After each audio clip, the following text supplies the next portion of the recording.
Thank you,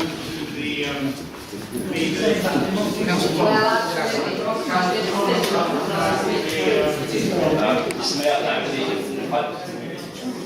Mayor. I thank the leader for referring to me. All budget setting debates, Mr. Mayor, are important, but it could be argued one before an election is more important for various reasons. This debate is an opportunity for all groups in the Chamber to indicate the direction they would take, if successful, in the forthcoming elections. We've heard from Cabinet members how they intend to manage their budgets over the next year.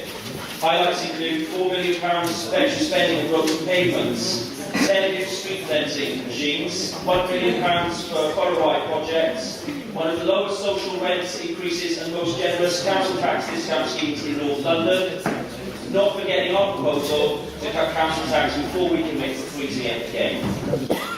Mr. Mayor, these are very positive developments when you consider how much money we've had to take out of the budget. And I wonder how many residents that realise that this council will have cut its spending by £76 million by the end of next year. And not many, because this administration has done its best to protect frontline services. Yeah. And that's why the council's satisfaction rating has increased by 12%. This proves that we have a strong track record and we're more than capable of dealing with the continuing challenge of shrinking budgets, and they will shrink further. Yes, there are cuts to be made and difficult decisions to take, but overall this council is doing a very good job allocating the limited resources it has. And I say this every year, Mr. Mayor, but the fact the opposition groups have barely changed our proposals prove that despite the rhetoric for the public gallery, they endorse the Conservative budget. I'm very pleased to see that Labour have now accepted our proposal to cut council tax. It's not the first time the Conservative Party has forced Labour to move to the right, and it won't be the last. When the opposition start copying your policies, you know you're winning the argument. It also exposes the opposition for their lack of initiative. And I'd like to repeat the leader's quote of Councillor Rawlings last year. I think this is really important. This is what he said. This is a political stunt.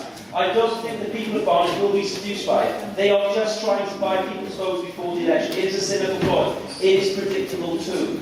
Well, you have to give it to Mr. Mayor. The Labour group are anything but predictable. 1 minute they're against one Barnet, the next they're banking its savings. 1 month they're against council tax, 5 months later they're cutting it. It's plain to see that Labour's running scared because they don't have the initiative and they're not in touch with residents. After they made their silly remarks last year, they read the budget consultation results and they realised that cutting tax is exactly what our residents want.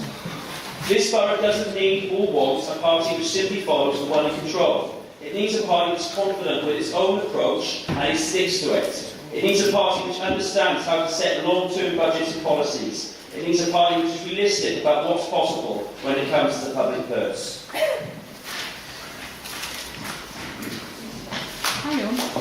I refer to our track record earlier on, Mr. Mayor. Here are some more indications that our policies are combined with that of the government are working. Our tax base has increased by 6.7% since 2011, from new homes alone. Business rate growth between 2010 and 2012 was 7%, and figures since then are expected to add to that amount. Unemployment has reduced by 24% since last year. House sales have increased by 18%, and planning applications have also increased by 18% since 2010. Barnet is a successful, growing borough, and no matter what negative picture the opposition tries to paint, residents know this to be true, as do we. Absentee. Moving on to Councillor Moore complains about welfare reforms hitting the poorest the hardest. And has she had a word with the Labour councils surrounding Barnet? They're charging residents more through council tax support scheme and increasing social rent at a much higher rate. So if Labour want to talk about fairness, perhaps they should start with the road councils first. They should also accept it was their crazy welfare system which created a very unfair and damaging benefit culture. Council wants to set up commissions, and as Councillor Levy alluded to, this sounds to me like the socialist equivalent of consultants, except that those ones will find ways to increase our long-term spending, not decrease it. I have to take issue with Councillor Mitchell today that Labour will introduce free parking in all the town centres. That's what he said when he stood up. I think he's mistaken. The officer's clarification says that £155,000 represents loss of income from the introduction, get 30 minutes free parking in Mill Hill, North Finchley, Chipping Barnet and Edgewood. That's not across the borough. There are many more town centres than that, Mr Mayor, so I don't quite trust that. And actually, what I will believe are the figures. And I know full well £155,000 to pay for 30 minutes free parking across the borough is not right at all. And Councillor Cope declared his defence of the council tax U-turn. Well, that was an insult to every socialist in this room. And it really was. But it was, I must say, it wasn't entertaining one. I thought it was the comedy club. I did shuffle quite a lot with that one. Now, in regards to free buying, I can make a commitment now, Mr Mayor. We're not desperate for the proceeds for sale of land in that way. And I'll make a guarantee to Coppetswood tonight that we will not sell that building, certainly not in the next 4 years.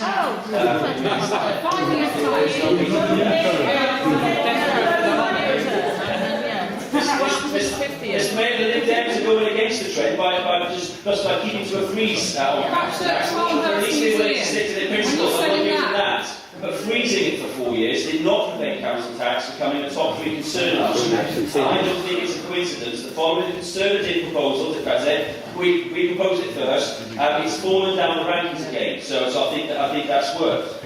Councillor Cohen states the council tax cut is unsustainable, but it's not, Mr Mayor. This is proved by this administration publishing budgets years in advance. Councillor Cohen's Lib Dems haven't done that. They publish 1 year. We publish beyond just next financial year. And we're also committed to freezing actually after we've cut it. So we've set that out. It is sustainable, and like Councillor Cohen alluded, he also said that we would increase council tax, or we alluded to it if we won the election. But we said in our budget we would not do that. Councillor Coleman, he knows that the market prices for recyclates have increased recently, and it's just as well that Councillor Cohen's scheme is collecting more recyclates in that case. So well done, Councillor Cohen. I refer to our, Mr Mayor, I refer to the alternative budgets, and the only thing they have in common is how little they actually propose to change. So, Mr Mayor, to sum up, we have a successful administration overseeing excellent services, robust finances which are on budget, the council ranks high in London for value for money and efficiency, council tax is shrinking by 20% in real terms. We have a clear strategy and opposition groups whose budget proposals are almost identical. Most importantly, resident satisfaction is increasing year on year. This Conservative administration has steered the council on a steady path for the last 4 years. It wasn't easy, but we did it.